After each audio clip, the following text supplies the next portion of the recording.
r/ask Reddit. What myth is still widely circulated as truth? Something about touching baby birds and their parents abandoning them due to the smell of human touch. Edit. After reading through several replies, perhaps there is some truth to this based on the animal. One time my son came home smelling like a bird and I told him to get the hell out and never come back. Nobody wants a chicken ducker for a son. That we only use 10% of our brain. Edit. Thanks for the awards. All my first. And the upvotes. Subtract 10 from how many I have and that's the most I've ever gotten on a comment. My cousin had a roommate who thought this and tried to use 100% of his brain to run through a wall. Guess some people do use 10% of their brain. That you can reduce fat from a particular body part. Then why do I have a goddamn needle dong? It's obviously because I work it out so much. He may have a needle dong but he ducks like a sewing machine. Organic crops don't use pesticides or herbicides. Can you expand upon this? Kurzgesagt, this video is really good. Edit. Wow, thank you for all the awards everyone, I was not expecting this. Knuckle cracking doesn't lead to arthritis. It's just an old wives' tale people use in place of simply telling you it's annoying them. Crack away.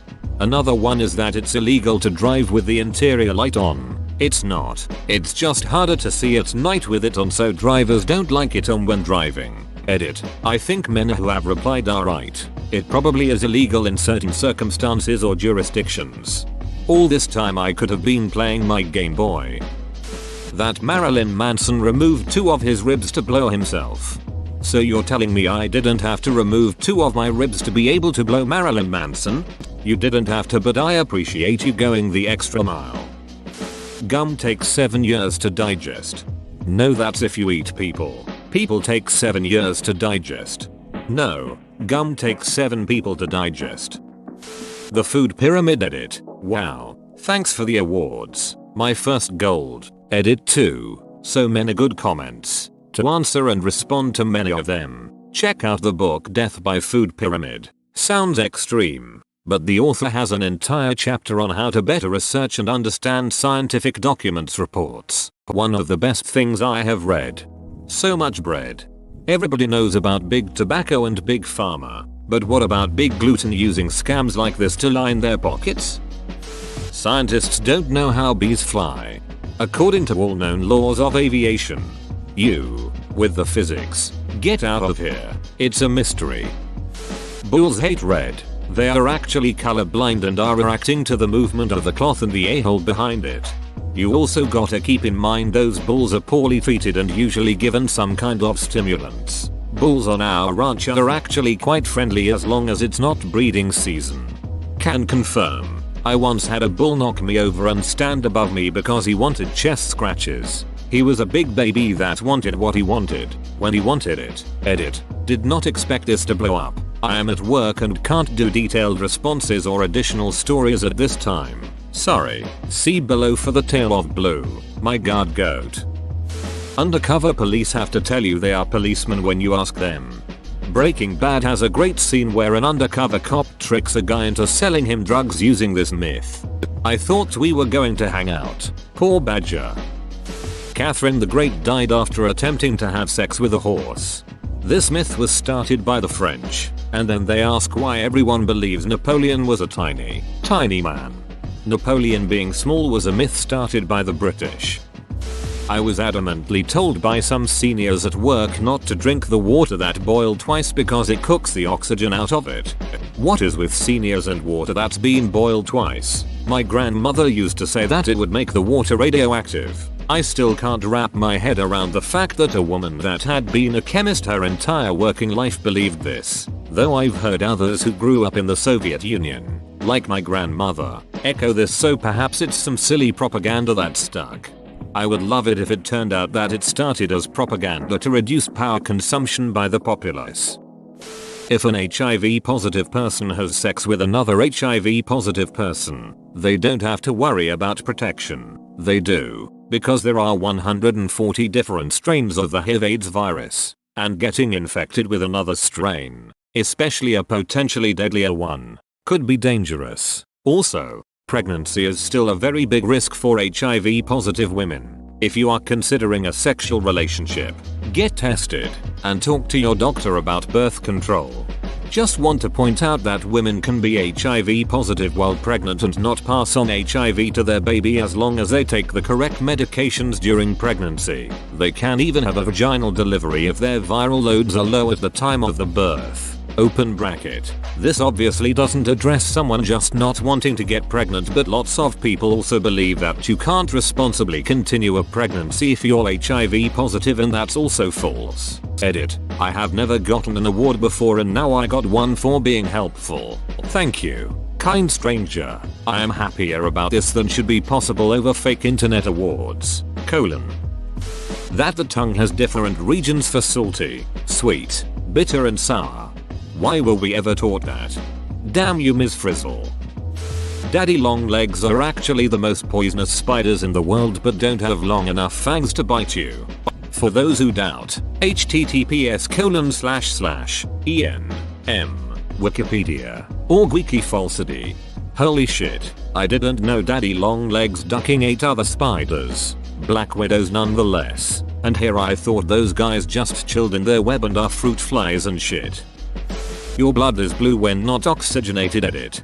Thank you all for my first awards. I never thought such a simple answer could have such an impact. Phlebotomist here. Blood is 2 shades of red. Dark red for venous blood and bright red for arterial blood. Due to the arterial blood being oxygenated, veins look blue through the skin due to how light penetrates the skin. You generally won't see arteries through the skin as they are deeper to keep us alive. They are under more pressure due to being pumped by the heart to provide oxygen-rich blood to the body. If you cut one, femoral, brachial, carotid, you can bleed to death in minutes. That's why our bodies keep them protected. In all my years doing this job, I have only seen one variation of color, and that was orange blood due to an active hepatitis C infection. Serum on the other hand can be green, milky or fluoro yellow. Edit. Thank you beautiful people for the questions and the lovely gesture of the Reddit awards. I'm happy to answer any more questions or offer advice on how to handle the anxiety of needle phobia and vasovagal response to blood collections. If I could ask anything of you, it would be, please donate blood and be kind to one another. This is one of those things that my wife knows, admits isn't true, but I think still has a really hard time believing it just because she believed it for so damn long. Every so often this topic comes up with my daughter and my wife is like, but isn't it? Oh yeah, right. It's not. And then she has this look in her eyes like truth is dead and beauty is a lie. Holding B+ down increases your chances of catching a Pokemon. Basically any schoolyard Pokemon rumor. I wasted so many hours scouring the Seafoam Cavern looking for that stupid mist stone. If you beat the Elite Four 13 times in a row without doing anything else in between, a secret door will open up.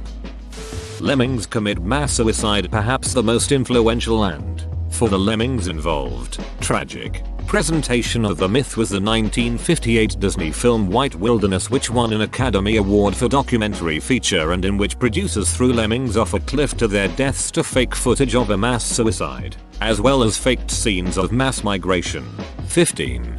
Humans are really bad at committing confirmation bias. Lemmings aren't running off of cliffs by themselves. Hurl them off rather than reconsider that detail. People believe in the whole alpha and beta wolves thing. It's not true. The leaders of the pack are the parents. In natural wolf packs, the alpha male or female are merely the breeding animals. The parents are the pack, and dominance contests with other wolves are rare, if they exist at all. Yup, the guy who pioneered this theory spent the rest of his life, or is spending the rest of his life, trying to debunk this. He's a biologist. L. David Meck. His Ph.D. thesis in the 1960s studied captive wolves and was the best science of its time. There is a lot of science from the 1960s that is outdated 60 years later. In 1999, Meck published Alpha Status, Dominance, and a Vision of Labor in Wolf Packs, which studied wild wolves and represented the science of the 1990s, which is a lot better than the science of the 1960s. He wrote in 1999, "The concept of the alpha wolf as a top dog ruling a group of similar-aged compatriots is particularly misleading. Mech is still alive, and that people still push the idea of the alpha wolf and that his original book containing that theory is still published continues to piss him off. He is a great example of science and scientists doing a great job.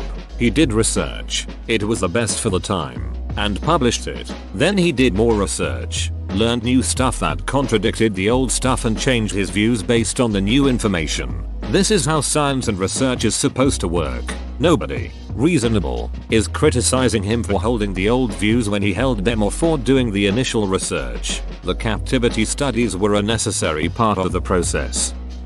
The myth. You can tell if a snake is venomous or not by the shape of its pupil. Slit for venomous, round for non-venomous. The truth. Pupil shape has absolutely nothing to do with whether or not a snake has venom. And if you're close enough to get a good look at a snake's pupils, you're probably close enough to get bit. The advice. If you cannot, from a safe distance, immediately identify a snake beyond a reasonable doubt. Assume it's dangerous and behave accordingly. Keep your distance. Stay out of its direct path. And keep your eyes on it until one or the other of you leaves the area.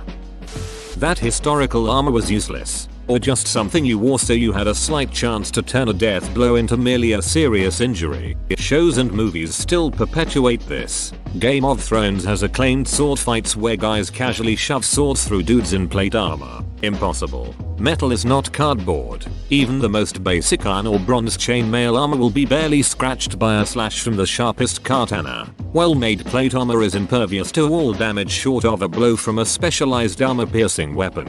Lance, poleaxe, etc. Even the earliest guns couldn't penetrate plate armor. Armor was incredibly expensive. Common people couldn't afford it, so made do with outdoor, if lucky, with fabric armors. That was still very effective protection. A suit of custom-made plate would have cost a knight the equivalent of a modern high-end luxury car. Why would people pay that much for something useless? Armor was very useful. That's why weapons continued to advance over the centuries and why armor did as well. It was an arms race. Bonus. The Dark Ages being a time of post-Roman decline is a myth. We weren't set back 1,000 years by the fall of Rome. Technology continued to advance throughout the following centuries. Some things quite astonishingly so. Debated. It was called the Dark Ages because the electric bill was in the Roman Empire's name, and when it collapsed the power got cut off. It took several hundred years to scrape up the money for the past due bill plus the reconnection fee. Also adding to the delay was the fact that people worked from dawn to dusk and there was no one to sit around all day waiting for the dude to come flip the switch. Just to add to this on the light on the point, a cloth gambeson, padded shirt, was extremely effective against slashing weapons, and still pretty effective against anything other than a straight thrust from a spear. Swords are a sidearm. Pole spear weapons were the most common and effective main weapons throughout history. No katanas lopping off an arm in a single blow with even just a gambeson. That shaving makes your beard grow better. When I was a teenager, a lot of people told me that shaving would make my beard grow faster. Well, I didn't want to shave any more than I absolutely had to, so I often went weeks at a time without shaving. It wasn't the best look for me. The idea was that a teenager who'd keep patchy growth on would really want good facial hair, so the whole shave it to make it more prominent was just a clever way for adults to convince teenagers to keep that dirt stash off. A lot of people still believe a woman sued McDonald's because her coffee was hot. In reality, the woman had third-degree burns throughout her pelvic area and only asked that her medical bills be paid. It was like only $30,000 or something, and McDonald's went nope. Here is like $200 bucks. So she sued. They were selling illegally hot coffee without a proper warning. Then, McDonald's spread this lie to keep their good name. Also, the lids on the cups did not seal securely. There already had been a number of burns reported as a result of the lids popping off and spilling boiling hot coffee on people. This point figured prominently in the civil trial against McDonald's. People in general, though the world was flat until Columbus sailed the ocean blue. No, the ancient world figured that out a long time before. People just thought that it wasn't possible to sail across the ocean to Asia because sailors would run out of food by then, while Columbus thought that wasn't case because he thought Asia was bigger than contemporary estimates. Whoa, you made it to the end? You're a ducking beast. I'll cut you a deal. Smash like and subscribe for more curated content, bruh. It's free and that's a great price.